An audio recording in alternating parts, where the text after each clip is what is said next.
이번 시간은 드디어 고체지구의 마지막 시간입니다. 지질시대의 환경과 생물에 대해서 배울 거고요. 우리 프린트로는 28페이지입니다. 성취 기준을 다시 한번 보도록 할게요. 자, 우리 이 성취 기준 계속 봤죠? 보면 지질시대를 기수준에서 구분을 하고 화석 자료를 통해서 지질시대의 환경과 이러한 생물 그리고 환경과 기후 변화를 해석할 수 있다. 그래서 이번 시간에는 지질시대는 어떤 환경이었는지 그리고 어떤 생물이 살았는지에 대해서 한번 알아보도록 하겠습니다.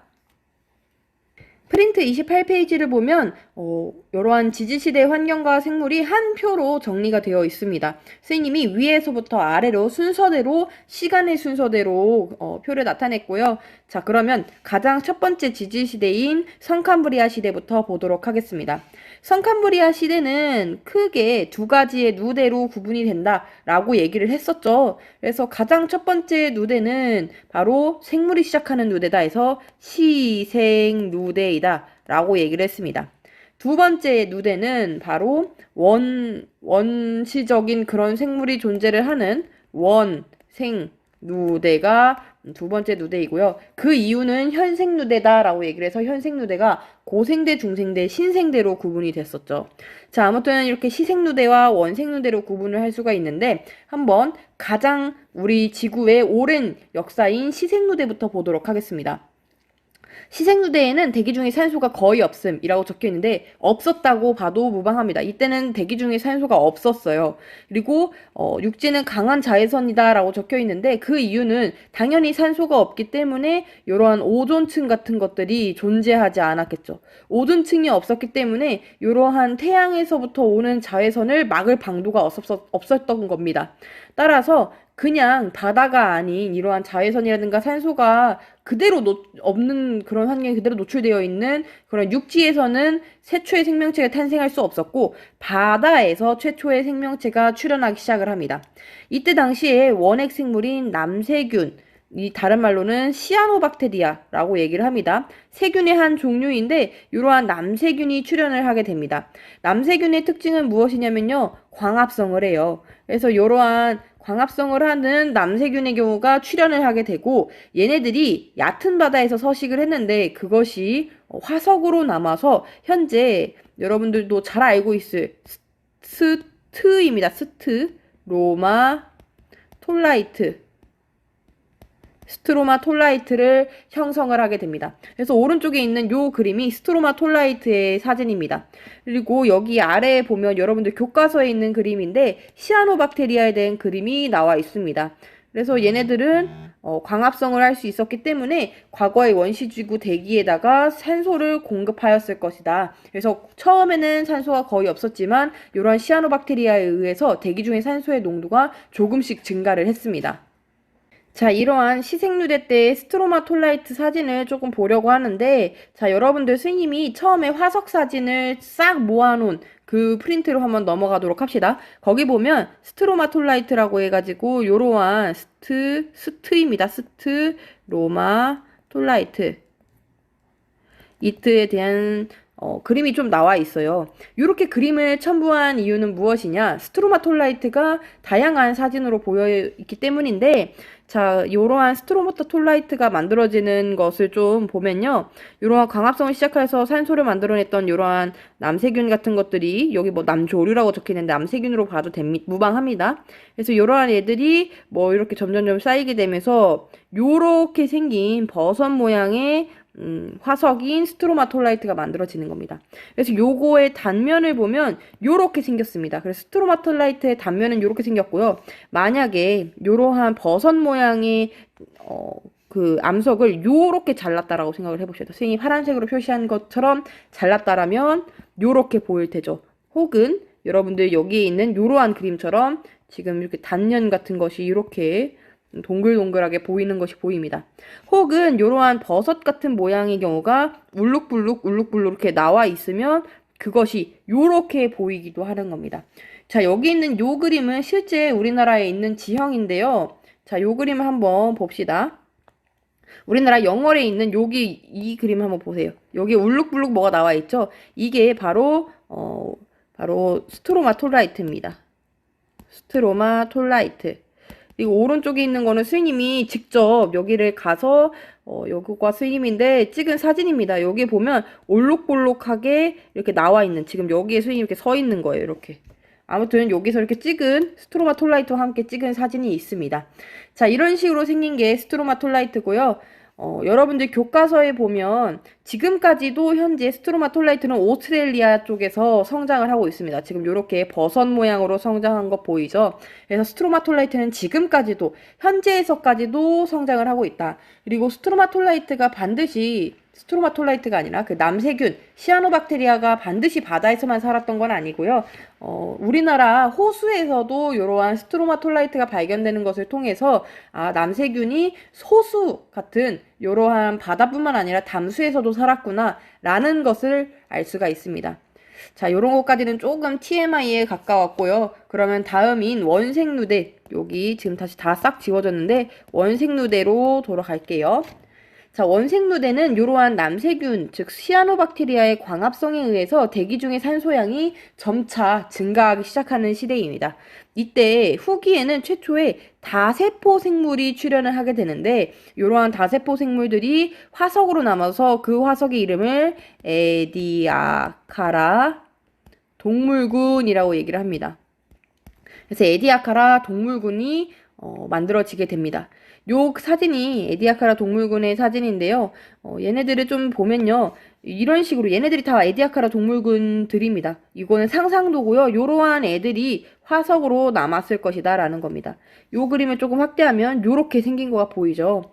에디아카라 동물군은 지금 여러분들이 보기에도 굉장히 딱딱하지 않고 살짝 말랑말랑해 보이잖아요. 그래서 얘네들은 나와 있는 요러한 사진들이 다 실제 그렇게 찍힌 체화석 같은 것들이 아닌 바로 여기 보면요. 생은화석으로 모두 보존되어 있다라고 되어 있죠. 다 생은화석이라는 겁니다. 잠깐 그곳에 이렇게 있다가 뭐 이렇게 내려앉았다가 찍힌 거라든가 이런 식으로 생긴 화석들이라는 거죠. 여러분들 요거는 교과서에 있는 내용이고, 여기 이렇게 마치 이렇게 꽃 모양처럼 생긴 요것도 에디아카라 동물군입니다. 자, 그래서 지금까지 성캄브리아 시대에 대해서 보았습니다. 시생누대는 남세균이 화석화되어서 스트로마톨라이트가, 그리고 원생누대에는 에디아카라 동물군이 나타난다. 이렇게 정리를 하면 되고, 초기에는 산소가 없었지만 그 후기에는 산소의 양이 점차 증가를 해서 결국에는 바닷속에서 산소 양이 늘어나다가 그게 대기까지 가가지고 대기 중에서도 산소의 양이 증가를 하게 됩니다. 그렇게 되면서 고생대를 맞게 되고, 결국에는 고생대에 최초의 육상 생물이 나타나기까지 이어지게 되는데, 한번 고생대로 넘어가면서 그 내용 정리해 보도록 할게요. 자, 고생대의 일단 기후부터 보도록 하겠습니다. 고생대의 기후를 보면 여기 캄실대라고 써져 있는데, 요거는 캄브리아기, 실루리아기, 데본기입니다. 요때는 대체로 온난을 했지만 오르도비스기, 석탄기, 페름기를 오석패라고 쓴 겁니다. 그래서 오르도비스기, 석탄기, 페름기에는 비양하기가 있었다. 요 내용은 여러분들 전 시간에 봤었던 그 그래프 보면서 좀 매칭을 하면 됩니다. 자, 그리고 두 번째 수륙분포를 보면, 자, 고생대 말기에 초대륙이 하나 생겼죠. 바로 판게아였습니다. 이러한 판게아가 형성돼서 대규모의 조산운동이 발생을 했다. 그래서 대멸종이 나타났다라고까지 얘기를 했습니다. 그러면 고생대의 순서대로 기를 한번 써보도록 할게요. 자, 요거 선생님이 외우는 방법 알려줬었죠. 앞글자부터 따서 외우면 된다라고 했습니다. 자, 캄하고 오실 때, 자, 석패라고 했었죠. 캄하고 오실 때 뭐 돌로 팬다 뭐 이렇게 했었는데, 그건 여러분들이 알아서 하고, 아무튼 캄 오실 때 석패다 해서 캄브리아기, 그 다음에 오르도비스기, 그 다음에 실루리아기, 그 다음에 데본기, 그 다음에 석탄기, 그 다음에 페름기입니다. 아마 지금 선생님 좀 빨리 써서 쓰고 있는 친구들이 있을 텐데 좀 천천히 쓰도록 하고, 자, 요렇게 6가지의 기로 고생대가 구분이 될 수가 있는데, 요러한 두 개씩 이렇게 묶어서요. 캄브리아기와 오르도비스기를 고생대의 초기라고 얘기를 하고요. 그리고 실루리아기와 데본기를 고생대의 중기, 그리고 석탄기와 페름기를 고생대의 후기라고 많이 일컫습니다. 자, 그러면 캄브리아기, 즉 고생대의 시작부터 한번 보도록 할게요. 이러한 캄브리아기는 무슨 시대냐, 무엇의 시대냐? 바로 삼엽충의 시대입니다. 이때 당시에 삼엽충의 그러한 종수가 굉장히 폭발적으로 삼엽충의 수가 폭발적으로 증가를 해요. 그래서 이러한 바다 속에서 삼엽충이라든가 혹은 완종류라는 지금의 빗대서 보면 조개와 비슷하게 생긴 그러한 생물이 있습니다. 그런 완종류 등의 해양 무척추 동물이 번성을 하게 됩니다. 그 이후에 오르도비스기가 되면요. 뭐의 시대냐? 바로 필석의 시대입니다. 자, 여러분들 필석 배웠었죠. 그 내용 배웠었는데 이러한 필석의 경우가 나타나게 되는 시기가 바로 오르도비스기예요. 그래서 오른쪽에 보면 여기서부터 여기까지가 즉 오르도비스기부터 실루리아기까지 필석이 살고선 실루리아기 이후에는 멸종을 해서 없습니다. 그래서 이때는 삼엽충에다가 완종류, 거기다 필석류도 더해서 번성을 했었고 이때 당시에 최초의 척추동물인 어류가 출현을 하기 시작을 합니다. 자, 실루리아기로 넘어가도록 할게요. 그래서 오르도비스기 다음에 실루리아기의 큰 특징이 무엇이냐면요. 바로 여기 해안의 낮은 습지의 최초의 육상 식물이 등장을 했다는 겁니다. 이 전까지는요, 바다에서만 모든 생물이 생활을 했어요. 하지만 실루리아기부터는 육상으로 새롭게 생물이 등장을 하게 된 것이죠. 이러한 육상 식물의 이름이 바로 무엇이냐? 거기다가 꼭 적어두세요. 쿡소니아입니다.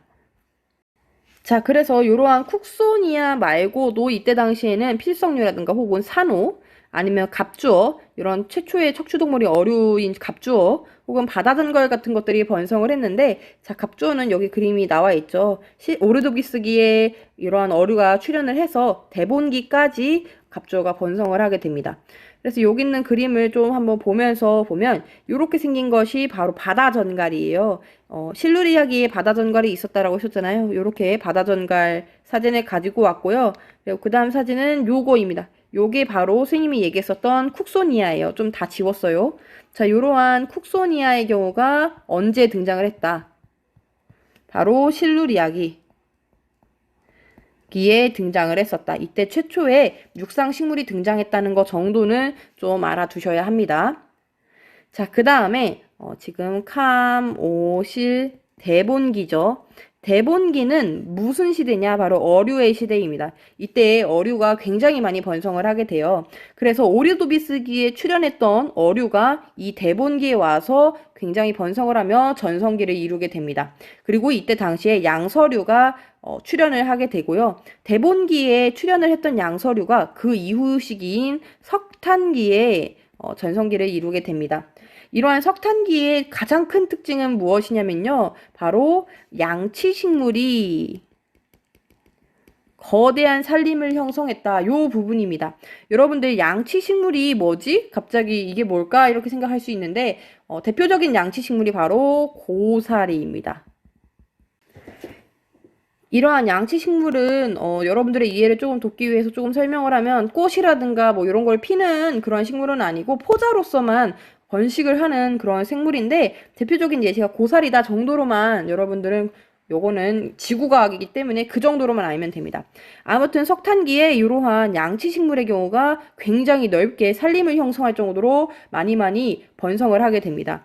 이러한 양치식물의 경우가 결국에는 화석이 만들어지면서 바로 석탄층을 만들게 됩니다.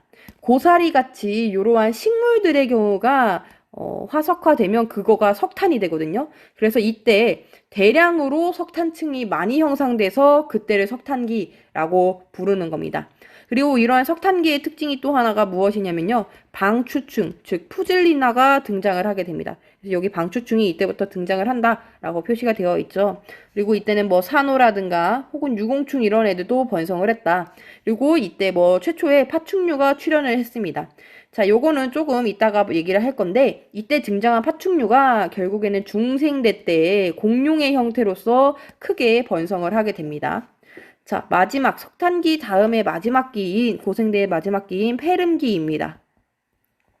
자, 이름이 다 어렵죠. 캄브리아기, 오르도비스기, 실루리아기. 요거를 단순히 암기를 할 수밖에 없는 이유가 요게 지역명이에요. 그래서 여러분들한테 어떻게 원리를 설명하면서 이해하기보다는 그냥 계속 입으로 반복을 하다 보면 입에 익을 거예요. 그래서 캄브리아기, 오르도비스기, 실루리아기, 대본기, 석탄기, 페름기 요 정도 이름은 알아야 합니다.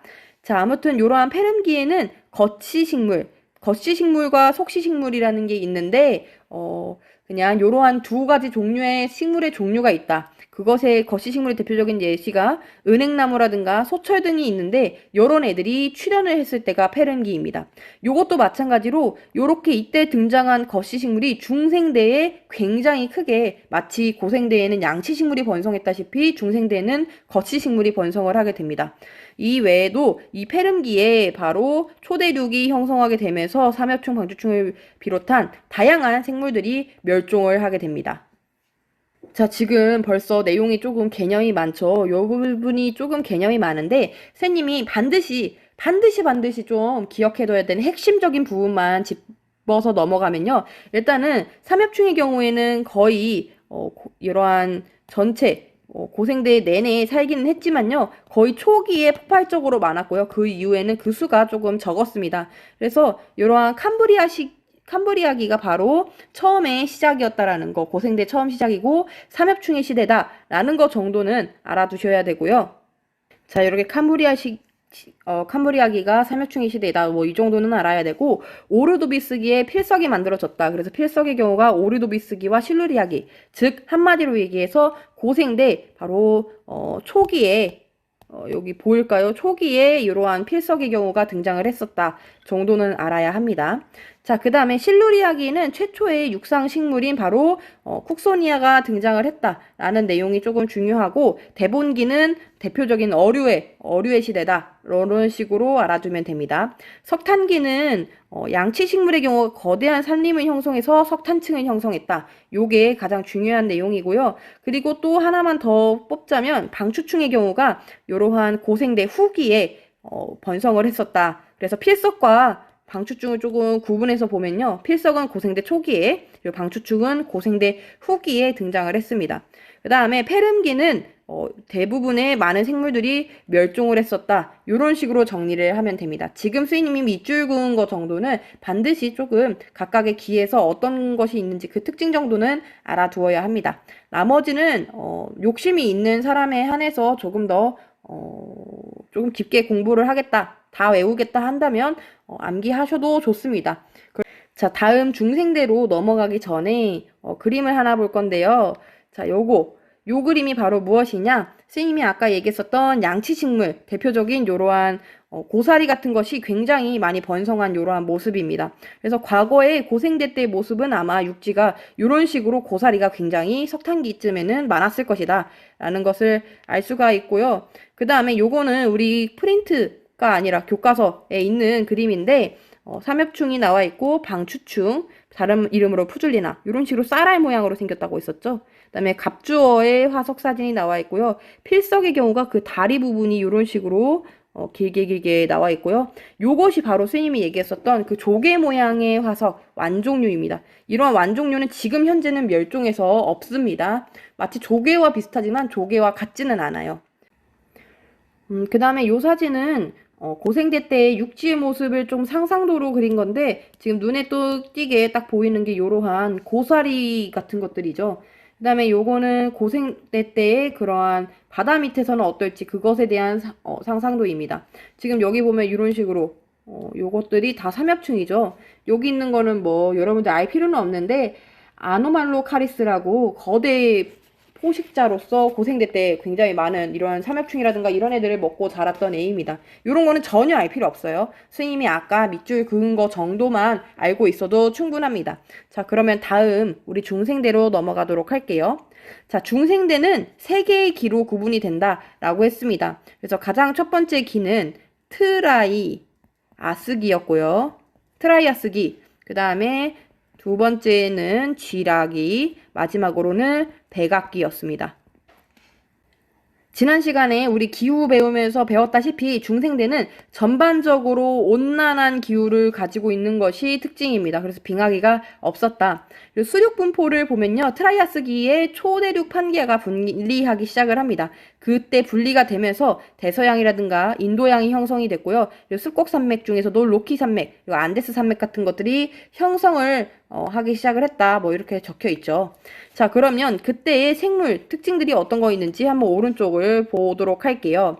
일단은 중생대는 공룡을 비롯해서 이러한 파충류들이 전 기간에 걸쳐서 크게 번성한 것이 특징입니다. 즉 얘네들은 파충류의 시대라는 것이죠. 자, 그래서 트라이아스기의 경우는 바다에서 바로 여러분들이 잘 알고 있는 중생대 대표적인 표준화석 암모나이트가 번성을 하게 되고요. 육지에서는 공룡과 그리고 원시 포유류가 출현을 하게 됩니다. 자, 중생대는 고생대에 비해서 비교적 단순해요. 그래서 공룡과 암모나이트.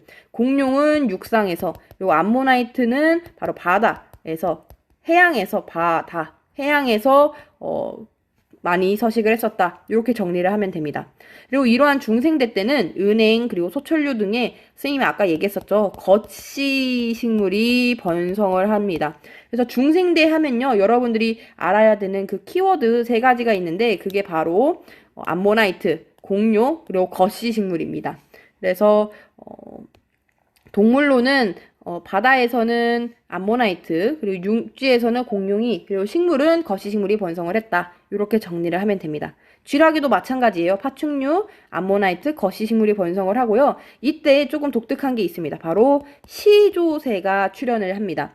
시조새는 파충류와 조류의 그 중간 단계에 가지고 있는 애로서 요 시조새가 굉장히 그런 우리 진화론의 큰 증거가 되죠. 그래서 파충류의 특징으로는 뭐 부리 같은 데에 이빨이 달려 있다든가 혹은 날개 끝에 발톱 같은 것이 달려 있다든가 아니면 뭐 긴 꼬리에 이런 뼈가 이렇게 있는다든가 이런 것이 약간 파충류의 특징이고 조류의 특징으로는 날개가 있다든가 뭐 이러한 부리가 있다든가 이러한 조류의 특징을 모두 가진 것이 특징입니다.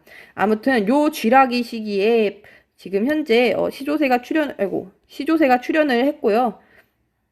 요 시조새가 출현을 했고 스님이 작년에 이 시조새에 대해서 문제를 냈습니다. 시조새를 보여주고선 무슨 시기인지 기 수준에서 맞추라고 했었고 그리고 화석의 경우에는 무슨 화석인지 시조새는 표준화석이겠죠. 그런 거를 물어보는 문제를 냈었습니다.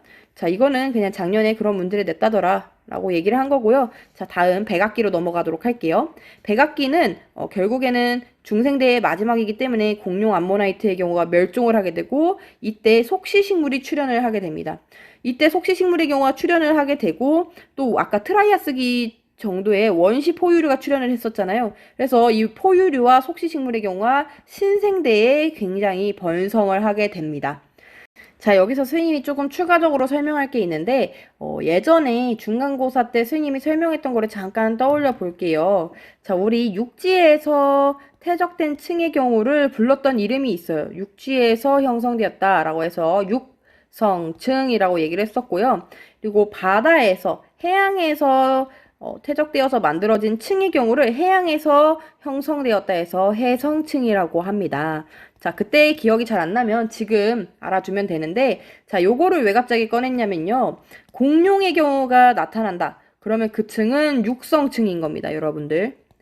그리고 암모나이트가 나타난다. 만약에 암모나이트가 나타나면 그 층은 해성층인 겁니다.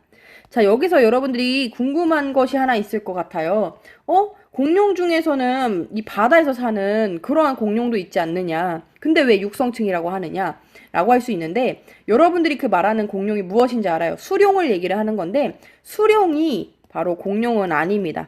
우리가 말하는 공룡은 이거는 여러분들이 잘못 알고 있는 건데 수룡과 공룡은 완전히 다른 겁니다. 익룡과 공룡도 완전히 다른 거고요. 익룡, 공룡, 숭룡 다 다른 거고요. 이 공룡은 우리 육지에서 이렇게 땅을 딛고 살았던 그 파충류만을 우리가 공룡이라고 부릅니다. 자, 그러면 요 중생대 때 이렇게 했던 것을 알았다면 잠깐만 스님이 아까 고생대 때 얘기를 했어야 되는데 고생대의 대표적인 표준화석들 삼엽충이라든가요 혹은 필석 그리고 갑주어 그리고 푸줄리나 즉 방추충 요런 애들은 다 해성층에서만 발견이 됩니다. 다 바다에서 살았던 애들이에요. 반면에 거기에 있는 고사리 화석 같은 것들 있죠. 고사리 화석 같은 경우에는 고사리는 육지에서 발견되기 때문에 육성층인 겁니다.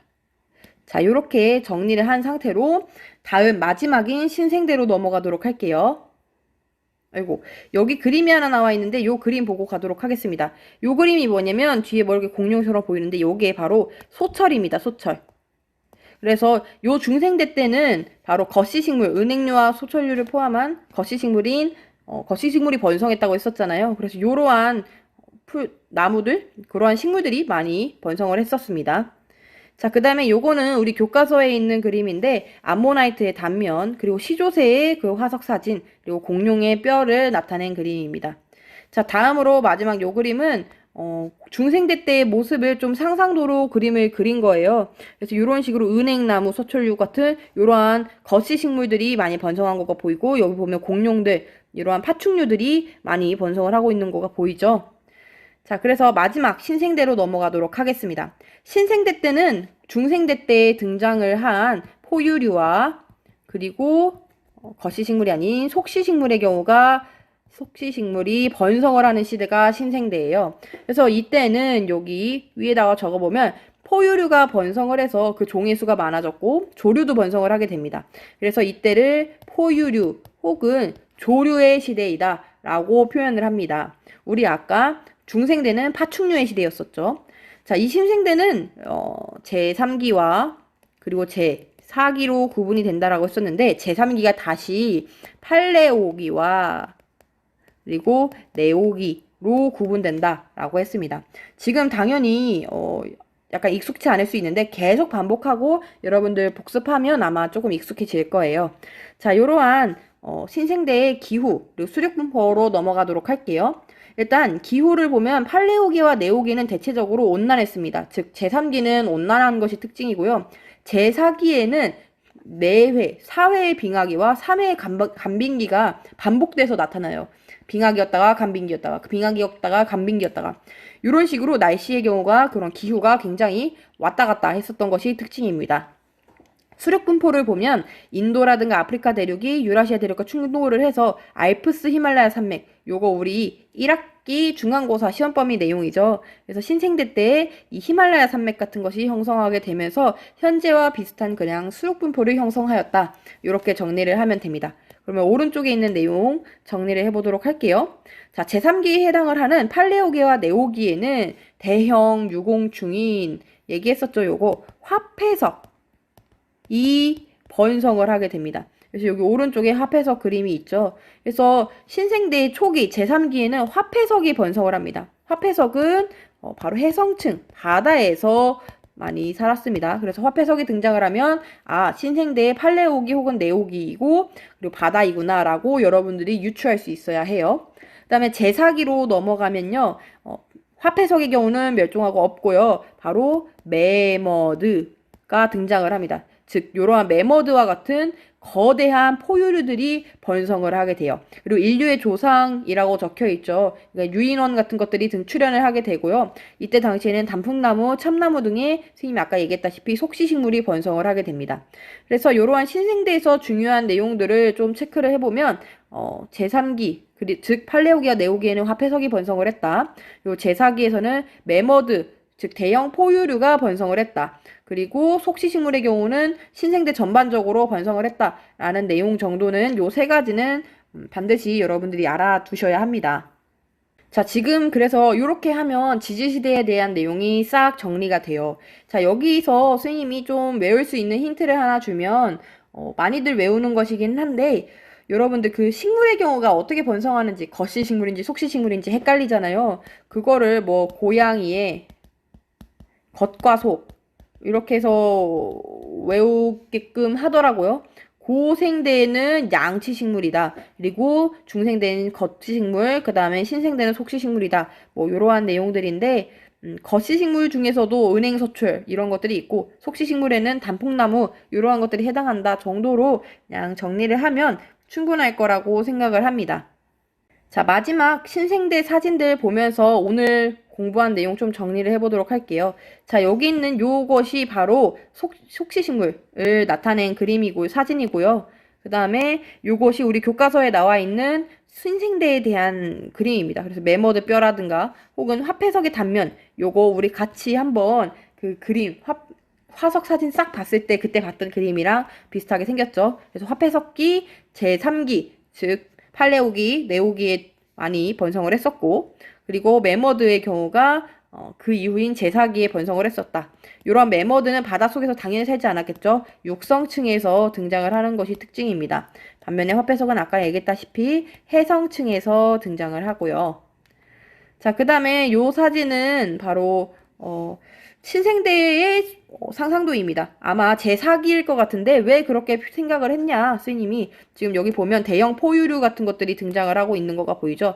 그리고 이 신생대 때는 속시식물의 경우가 번성을 하게 되면서 이러한 넓은 초원들 같은 것을 형성을 한 게 특징입니다. 혹은 요러한 그림들, 요게 실제로 신생대에 있었다라고 생각이 되어지는 포유류인데 굉장히 거대한 포유류이죠. 그래서 요러한 대형 포유류가 등장을 했었을 것이다 라고 예상을 하고 있습니다. 선생님은 여기 내용을 고등학교 때 배웠을 때 무슨 생각을 했었냐면요.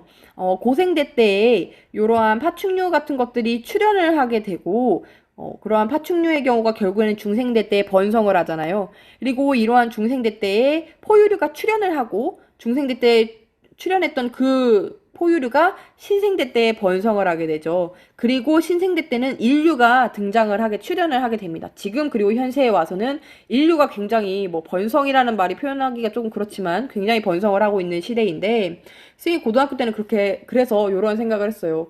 이러한 현세 때 또 새로운 종의 경우가 등장을 하게 되고 결국에 인류가 멸종하고 다른 종이 우리 지구에서 번성을 해서 지배를 하지 않을까? 뭐 이러한 굉장히 그런 엉뚱한 생각을 하면서 이러한 지지시대의 내용을 공부를 했었던 기억이 나는데 여러분들도 이러한 지지시대를 너무 딱딱하게만 생각하지 마시고 과거에는 이러한 우리 지구의 역사가 있었구나 이렇게 정리를 하면서 선생님이 체크해놨던 그 노란 색깔 형광펜 칠해놨던 것 정도는 반드시 여러분들이 암기를 해 두시길 바랍니다.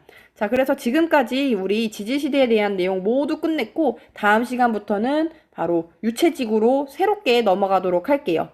여러분들 지구과학 1의 첫 번째 큰 대단원 고체지구 마치느냐고 고생 많았습니다. 다음 시간에 봐요.